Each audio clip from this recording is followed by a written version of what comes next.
सबसे पहले तो अपन को ध्यान रखना है, जब भी अपन मूंगफली की बुआई करें तो उससे पहले बीजों को ऐसे अच्छी प्रकार से जैसे कार्बेंडाजिम, मैनकोजेब या फिर थारम से उपचारित करना चाहिए।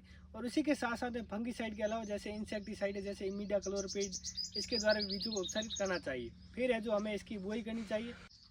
नमस्ते दोस्तों, मूंगफली की फसल एक नकदी फसल है जो आपको बहुत ही कम समय में है जो ज़्यादा प्रॉफिट देती है। अगर इसकी बुआई समय पर की जाए, इसका बीज है वो अच्छी क्वालिटी का लें और उसी के साथ में बीजों को अगर है जो उपचारित करके बीज की बुआई करें तो हमें है जो बहुत बढ़िया रिजल्ट देखने को मिलता है। अगर हम बिना बीज को उपचारित किए उसकी बुआई करते हैं तो हमें है जो मूंगफली घाटे का सौदा भी लगती है। तो आज की वीडियो अपन डिस्कस करने वाले हैं मूंगफली की फसल में एक सबसे हानिकारक रोग लगता है जिसे बोलते हैं काली जड़, जिसमें जो जड़ है वो काली पड़ती है और जगह जगह पर है जो इसके घेरे दिखाई देते हैं। तो इसके नियंत्रण की अपन बात करने वाले हैं। सबसे पहले तो अपन को ध्यान रखना है, जब भी अपन मूंगफली की बुआई करें तो उससे पहले बीजों को ऐसे अच्छी प्रकार से जैसे कार्बेंडाजिम, मैनकोजेब या फिर थारम से उपचारित करना चाहिए।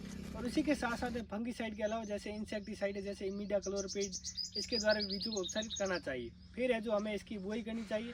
और इस रोग को नियंत्रण करने में सबसे बड़ा हमें ध्यान रखना है क्रॉप रोटेशन, यानी कि फसल चक्र लेना है। एक ही फसल को अपन एक ही जगह पर लगाते हैं तो उसमें रोग और कीट लगने की संभावना बहुत ज़्यादा होती है और उसी के साथ में उत्पादन है वो कम मिलता है। तो हमें फसल चक्र लेना चाहिए।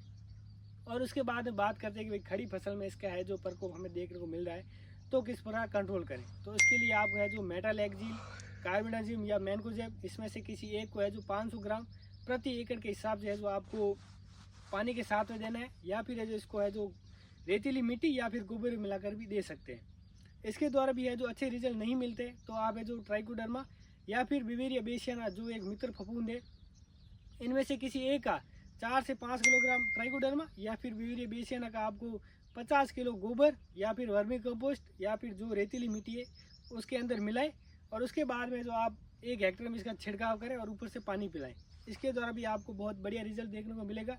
अगर आप ऐसा नहीं कर सकते हैं, जो बिवेरिया बेसियाना आता है उसकी 2 किलोग्राम मात्रा 200 लीटर पानी में मिलानी है, यानी एक ड्रम में 200 लीटर पानी लेना है और 2 किलोग्राम आपको बिवेरिया बेसियाना लेना है और 2 किलो उसमें है जो गुड़ डालना है और इसको 7 दिन के लिए छोड़ देना है। और उसके बाद में आप जब भी है जो अपने खेत में पानी पिलाएं, उसी के साथ साथ में है जो इस वेंचुरी की सहायता से है जो इसकी जड़ों में दे दें, जिससे ये जो फंगस है वो जड़ से खत्म हो जाएगी। इस रोग का प्रकोप बुआई से 1.5 से 2 महीने तक की फसल होती है, उस समय है जो बहुत ज़्यादा देखने को मिलता है। तो इस समय अपन को ध्यान ये रखना है कि अपने खेत में है जो नमी कम बनाए रखनी है, यानी कि जहाँ पर आपने है जो मूंगफली की बुआई की है वहाँ पर है जो उचित मात्रा में पानी देना है। ज़्यादा नमी होने की वजह से जो काली जड़ वाली फंगस है वो है जो ज़्यादा एक्टिव हो जाती है। उसी के साथ में आपको ध्यान रखना है कि अगर आपने जहाँ पर बुआई की है और वहाँ पर है जो जल भराव की समस्या आ रही है तो वहाँ पे है जो आपको उचित मात्रा में है जो जल निकास करना चाहिए, जैसे बारिश का पानी हो गया या फिर जो इरिगेशन का पानी है जो आप फव्वार से देते हैं या फिर क्यारियों के द्वारा देते हैं। तो वहाँ पर है जो पानी यानी कि जल भराव की समस्या नहीं होनी चाहिए। जो पानी इकट्ठा हो रहा है उसको है जो बाहर निकालना है। इसके द्वारा भी अपन है जो काफ़ी मात्रा में इस फंगस को कंट्रोल कर सकते हैं। इस रोग के लक्षण है जो जगह जगह पर देखने को मिलते हैं, जैसे बंदर उछाले मारता है, एक बार यहाँ कूदता है दूसरी बार वहाँ कूदता है, उसी तरह है जो इस रोग के लक्षण दिखाई देते हैं।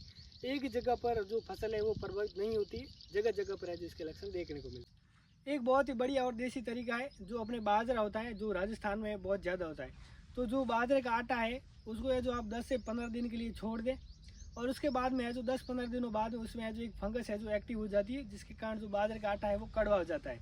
और इस आटे के घोल को है जो आप पानी के साथ में दे सकते हैं या फिर इस आटे को गोबर या फिर रेतीली मिट्टी में मिलाकर है जो छिड़काव करें। 20 किलो गोबर में आपको है जो 10 किलो है जो बाजरे का आटा लेना है और 1 एकड़ में है जो इसका छिड़काव करना है।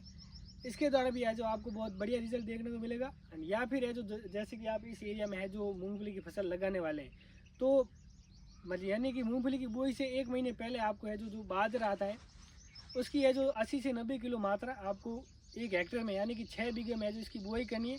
और उसके बाद में यानी कि इतनी हाइट का हो जाए तो उस समय आपको है जो इसमें हेरो निकाल देना है, ताकि जो बाजरे की कड़वाहट है उसके कारण जो काली जड़ वाली फंगस है वो है जो उसके कारण नष्ट हो जाएगी। तो इसके द्वारा भी आप कर सकते हैं।